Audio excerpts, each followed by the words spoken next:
panic and be like, Yeah. All right. Well, this is the Acorn Catch Up with Forrest and Dustin. We're just kind of going to go over topics of stuff we run into on the daily and things that we think are interesting and see what each other thinks about them. So really, we're just going to go and jump into a few weird things, maybe something interesting. We'll find out. But I'm going to start off with saying, like, we went through this whole pandemic, and I've been inside for like over a year at this point. Dustin has as well. We've been really careful, trying to keep people safe, trying to do our part, right? And so I went to the post office today, and I went up to the guy who had a mask on, and I couldn't smile at him, right? Like I usually smile at people when I like say thanks or whatever it may be, you know. So I felt more obligated to say like, thank you so much, I appreciate it, you know, like, and really, really put that forward instead of just smiling and saying thanks, you know, walking away. I don't know what your take is on that. yeah. So like that, I think that's incredible because like you're being conscious of it, right? So Mm-hmm. you're conscious of the fact that like people aren't able to respond to like the signals that you're putting out because like and it also speaks what loudly is to you as a person, right? Because like you're used to wanting to put off a positive vibe to people, and like when you're going out in public and you're like something's inhibiting you from doing that, you're looking for creative solutions around it in order to like still pass those vibes. And that's like incredible because like I don't know if you know this, but there's a large portion of the world that doesn't do that. Like not all of us are walking out there every day going like, man, I hope I can just put the I try to do it. I could seeing you do it a lot of times. I'm like, okay, how can I be a little more Forrest today?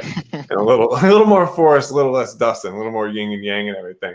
But I think that's really cool. There's a funny flip side of that too that I've encountered or I've seen someone encounter. Or I've recently heard of it. It's being completely unaware at times that you're not wearing a mask anymore. So think about this. I know someone who went to a wedding for the first time in a long time, and we'll keep the names out of it to protect the guilty and everything. But like those of like, I will make sure the person who this is listens to this and like they will know.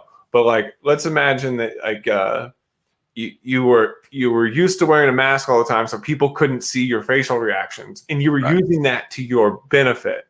Right? Let's say you have like a resting face that people might deem to be a little bit on the aggressive side, right? Like, but that may be like what you got going on. And if you have a mask on, it's perfect. The number of times I've avoided like having to try to create like this really awkward smile for like pictures now that like I can wear a mask, and I'm almost upset now at times. I'm like, oh, I got to take this off for a picture. And now I got to try to like put like, because like there's nothing worse, you know the feeling and everything. But like, so people like in a wedding walking down the aisle as like a bridesmaid or like a groom and not realizing that they're not wearing a mask for the first time in like a year and a half. And there are pictures and cameras everywhere and people looking at you. And if you don't realize until like, so partway through the ceremony, this person realized, like, you know, when you're in the middle of like a Catholic wedding, your mind starts to wander and daydream. When that happens, like, this has been known to happen. Like, it takes a little bit long. Your mind wanders and daydreams. You're standing up there and you start to realize you're like, I don't have a mask on, and I'm seeing everyone's face, and people are seeing my face for the first time. It's the same realization that you had in the post office of like, oh, they can't see my face, and I can't add this vibe. Well, some people wake up and get that realization that like the vibe they're putting into the world is not the positive one. And it's they're like, oh, the mask isn't there to stop it. So like it's being mindful that like, hey, like a lot of people know the mask is there, but like you got to think about when it comes off too. Like that's a double-edged sword. But I think it's really, I think it's with what you were saying, back what you were saying, like it speaks really like high volumes of you and like of wanting to put out that positive vibe. So like kudos to you. I'm excited that people get to hear a little bit more about like Forrest and like the awesomeness that is Forrest. So just putting out positive vibes, you know, I guess. All day, man. All day. I appreciate it. If it wasn't for someone's got to help keep me sane. So yeah, I'm all about it. Much love. So Speaking of positive vibes, this kind of rolls into one of the questions I had for you. So we'll just go back and forth with these. And like in one of our meetings today, I had to ask you, and I was like, this is going to come back up later. But I was like, Forrest, are you ever really, as I like to call it, that guy?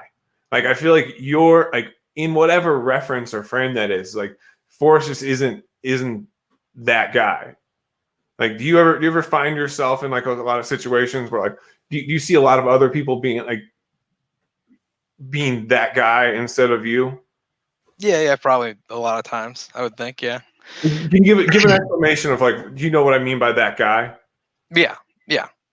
For the Right. audience, like what would be like couple? Right. It's just like, oh, like you see somebody like doing something and you're like, oh, he's being that guy right now, Yeah. or like it's usually like some weird thing or like something very like, I don't know if it's like a, There's always someone who's gonna do it. Like there's this right. person who starts the slow clap. Right. The Yeah. person who Okay, starts the slow clap is like they decided that they're gonna be that guy. that The guy guy. that Yeah. starts the slow clap. Mm-hmm. Right? Right. Or like you're standing in the concert and like the band, everything falls quiet and everything, and like there's that guy who has to shout, play Freebird, and they're like, woo! Like there's that guy. Yeah. You'd never choose that role. And like No. those of us, like it can be shameful at times, but I'll admit I've taken the, whether you want to call it the low road or the high road, and I've been that guy. I might just be that guy. That might be the problem. But this kind of got brought up in a reference of like phone notifications. So to double back with this, we did kind of a survey because I wanted to know if Forrest was the type of guy who has a ton of unanswered notifications on their phone, or if you're the type of person that drives absolutely nuts. So I need to know, are you that guy? What is your organizational standpoint when it comes to your phone? So with specific things, I leave them unread. So like if it's a text, a phone call, or a message, or a group chat or something, I always check those. Are you leaving? You're leaving the girls on unread or whatever. What, man? No, I always text. I always check texts, Okay. phone calls, all those. Those are all important. I gotta check those, right? Yep. But I have things like Discord where it's like chats with like people that I'm in like games with or other stuff, and like I don't check all of those. So like those have quite a few just sitting there that I just don't need to check. What is quite a few for you? That one has 400. Okay. That I haven't seen. And then my email, my personal email, I don't check because it's basically a catch-all for all the random stuff I've signed up for, right? So like there's literally 24,000 emails that I haven't read. So yeah. So do you have that notification on your home screen now? The 24,000? Yeah. Yeah, it's on there, yeah. Okay, that number ticks up. Yeah, it ticks up. Yeah. Okay. Because have you ever looked online and seen like the preposterous numbers that people have on there? Yeah. Because like I've seen some people like try to delete like 1.2 million emails from like their phone screen. You can't see it, but you can see the large red blob. It says 24,021 right now. So yeah, that's and like but if you ever watch, it's incredible. Like some people try to delete them and like they brick their phone. Like what do we? Email is all like you know kind of where I stand on email. Email is almost always kind of like, like there's just been so like if we could find ways to like filter out our emails a little bit better, I think life would probably be a little more simple. But until now, upward and onward, right? Yeah. So what's yours like? Is yours? Oh, we were just gonna gloss over cluttered? Or first of all, this is a question that was directed in like one direction. Oh, okay. This was all just strictly inquiry into like how you handle email. Because like, if we want to get into like how like, so email and like notifications on my phone are kind of like stars in the sky. Like especially if you're unknowing of where they belong, they just scatter throughout my phone. Like I have notifications on apps that I'm not sure, I wasn't aware that I had. Like there's just to the point where like if I give Danielle my phone and she looks and she's like, how do you survive with all these notifications on your phone? And I'm just like, I will take my like, and this is something that like maybe I shouldn't be as proud of, but like especially like on weekends or something, I will forget where I left my phone for hours. That's okay. Hours. And like I treat it almost like a sense of pride, which is probably a little like it's probably a little over the top, right? Maybe not be like forgetting where your phone is probably not something to be proud of, but like I know so many people that if it got without of like they would start beeping if like their phone left like a 3-foot proximity of their hand, like they might spontaneously combust. You know, people, right? Which I get it. Like they must live like very, very important lives. Can't live without it, right? And I get you. Like, what? It's all right there, but I think it's nice to like get away from your phone every once in a while and just kind of do something else, right? Like, it's nice to put it down. Okay, here's a question for you. Yeah. When you put your phone down, are you now putting your phone down and interacting with the rest of the world? Or are you putting your phone down and interacting in the way the rest of the world's no longer interacting in?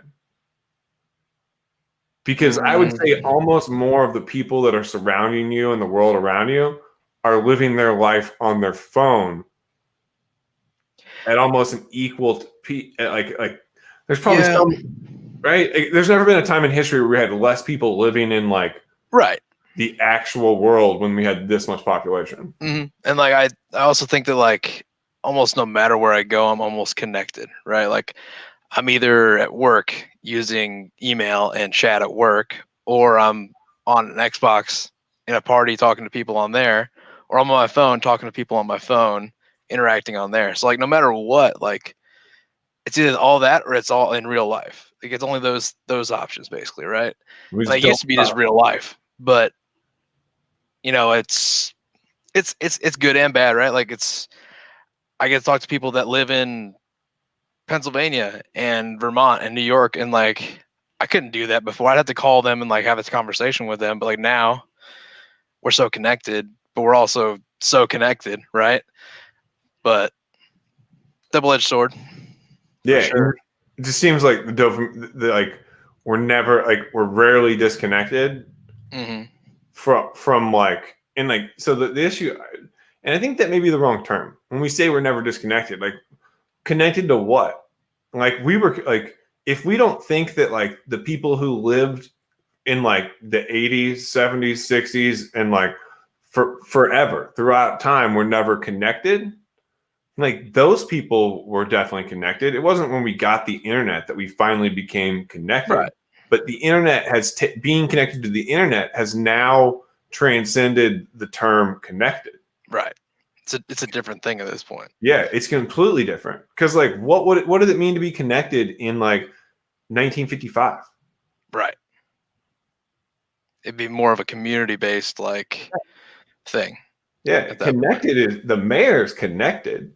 It's like connected. Yeah, like that. Like what? Yeah. So like, I think we've changed what that term is, and like, yeah, I think that's something that's always something to look at. But I love getting away from mine a little bit, but with my notifications, since we're going to dodge it for quite a little bit, mine aren't really that bad. I currently have, because of like, this is a lot of times this comes in like a single day because we sell promotional products, and every person out there that's a supplier for promotional products is confident that we need to support and use and sell and distribute their products to our clients to solve their solutions. Right. And I get about 600 or 700 of these people every day or two from all across the globe, and they want to sell me something. So I got 890 emails currently in my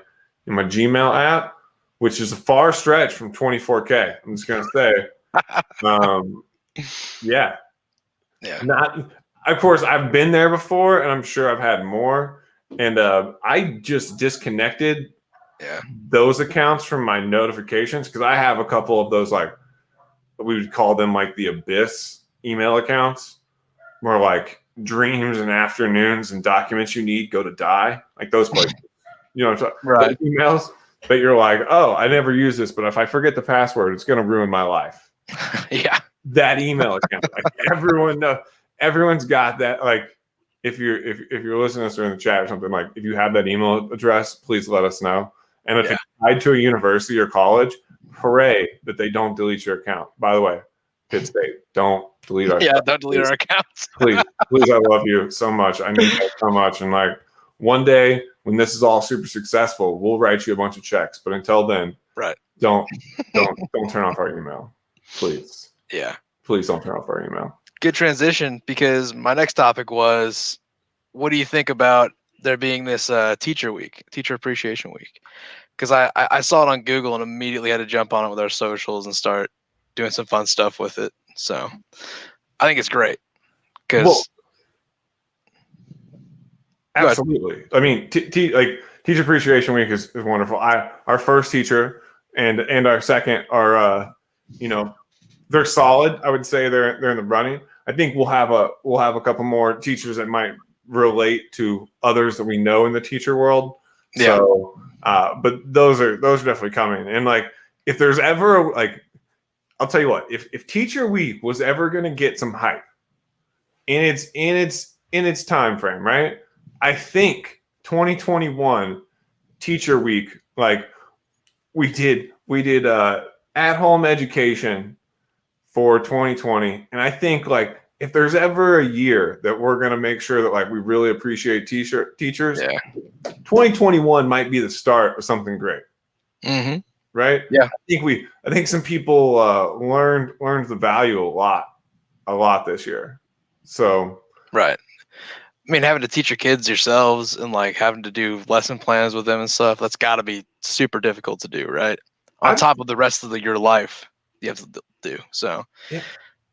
I've been trying to teach myself stuff over the last year and a half, and like it's unbearable. I can't imagine I know that most people's children are not terrible students like me, but like it is rough. Like it's hard to, like, I feel bad for the kids. It's hard to sit down. It's hard to focus on that type of stuff. And like you're at home, which is where you're not meant to focus like that. So it's difficult. And imagine having to it's like herding cats over a screen. Yeah. Like, how do you do that?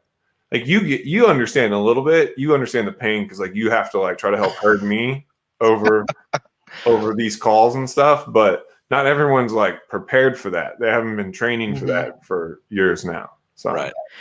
Yeah, I mean, like it's to the point where it's like teachers are already undervalued as a thing anyways, right? And it sucks.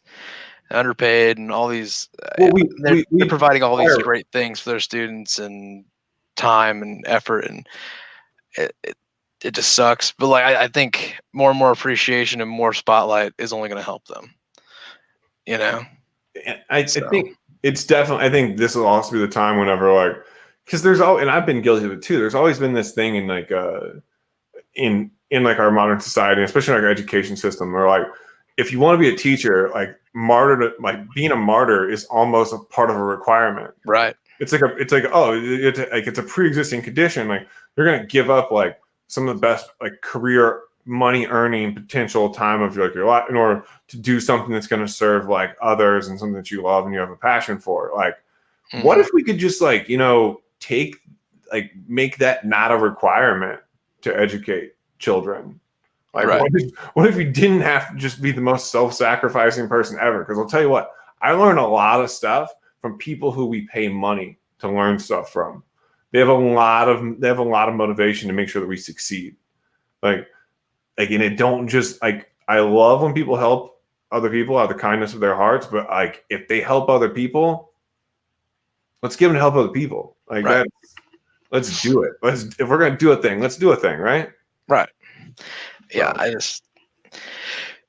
so we'll hopefully have some more fun posts about teachers and then some serious ones about some great teachers out there that have changed lives and really done a lot for the world. And I mean, just shout out to even just all the amazing people I know that are teachers and all the amazing people like there's so many that do such selfless work and great work. And I would have been a teacher at some point if I had the ability to like self-sacrifice like that. I just don't. Yeah, I didn't see a future for myself in it, and I would love to teach maybe when I get older and just don't have to worry about bills and stuff anymore, and then you can just kind of help people become people. I mean, really. And I think I think if we can also I think if we can work on kind of changing the system and how like everyone kind of looks at it, I think we can also take away that stigma of where it has to be. Teaching others should be a lucrative career because it is in business. Right. I mean, honestly, it's what we do. It's what we do as consultants. The number of times we're teaching people how marketing works, and like, and not so much that they don't understand how marketing works. It's just everything has levels and everything has details. And like, we're coach. Like, I told myself, I was like, well, I'll never be a teacher, but like, I coach. I've coached in many forms, and I seek out coaching, and like, I'm looking to coach others, and like, to think that that's not teaching is crazy. And it's a lot of times it's just kind of under a different veil, or I've put it under a different veil for myself. And I think I'm really starting to try to change the way that I think about it. And like, I hope others do as well. So yeah, for sure. 100%. So what do we think we're going to be seeing? Any hot takes on what we're going to be seeing next from the old Hype social media account? Any hot tips on any teachers that are going to be in there, or are we just today we have good old Indiana Jones, and we doubled down because today is May the 4th be with you. So he's also our favorite smuggler, space smuggler. Absolutely, without never wrong with a bullet. And then tomorrow's Cinco de Mayo, so we might have something to somewhat do with that. We'll see. Since it is May 4th, I do have something to kind of bring up with you. Okay. And this is, I don't know how deep you go into the rabbit hole, but did Han shoot first? Wait, what? Did Han shoot first? Oh. Yeah, I mean, like, I think Han shot first. Yeah, he did. Why would you not? It'd be silly not to, right? Burrito, come on, no. It would be silly not to, but right. Doesn't change the way that I feel about him, but no. And his character would have shot first, right? That's true. It's true. As Han Solo, like, come on. Yeah, he's got to shoot first. Anyway, May the 4th be with you. To all of you. I was gonna make a joke there and see if I could upset people, and I was gonna be like, to all you Trekkies. And then I was like, wow, that would be upsetting. Yeah, no. So since I didn't say that, we just strike that from the record. Right. Did not try. Some people want to watch the world burn, and I may be one of those people. So it's important to remember that.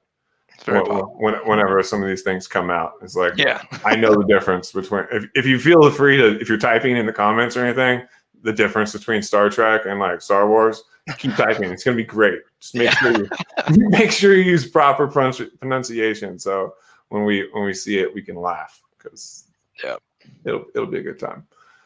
But I think is that what we got for today for us? Yeah, unless you have anything else burning you want to talk about or anything we can. You got another 3 hours? I mean, I got a little bit of time if you want to. Because you know me, man. Bring up one more topic or something. We can always rant about it. We'll shut this down for now. I want to thank everybody for listening, and we will catch you guys next time. If you need anything from us, feel free to hit us up. We'd love some feedback like this. Follow our page. Check it out on YouTube. I know we were live on YouTube, so subscribe to the channel. One of these bells or bell, hit the bell, we're trying to ring the bell, So thank you guys so much, and we will catch you next time. See ya.